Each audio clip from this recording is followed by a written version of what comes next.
7月中会对外公布调查的结果。记者综合报道。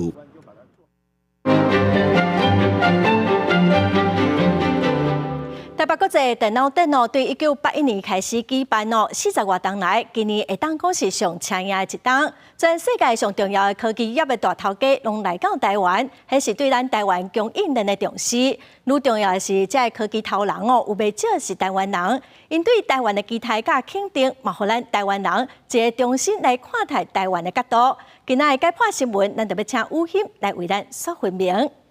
是主播，讲到今年的台北电脑展是汇集 AI 的重要角色。科技九大基调当中有5个是咱台湾人哦，包括黄仁勋、苏姿丰、杨建雄、蔡立行甲阙启曲。要红公司涉国台下 AI 3大基调的黄仁勋、苏姿丰甲杨建雄呢，因拢讲要来投资台湾，要伫台湾扩大市场，凸显咱台湾的重要性。就是因讲上尊咱台湾伫咧 AI 产业的优势。第一，咱伫咧全球半导体产业是占赢面哦，尤其是伫咧先进制程，会当支持 AI 高速的运算。过来就是咱有完整的半导体产业链，会当满足 AI 技术的种种需求。也咱台湾哦，伫咧伺服器代工市场嘛是占大优势。即马回答的执行长就宣布讲，要甲全球上大的 AI 伺服器制造商，也就是鸿海来合作，要伫咧台湾的成立先进运算中心。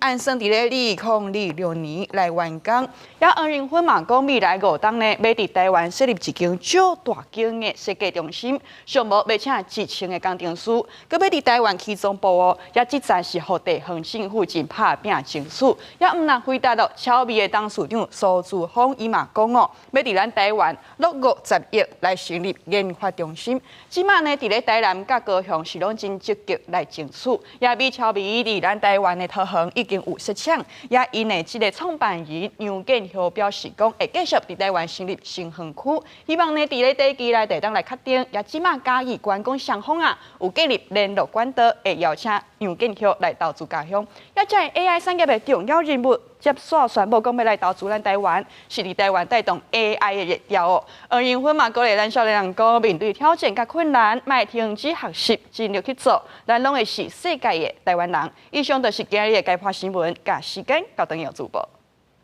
感谢武兴。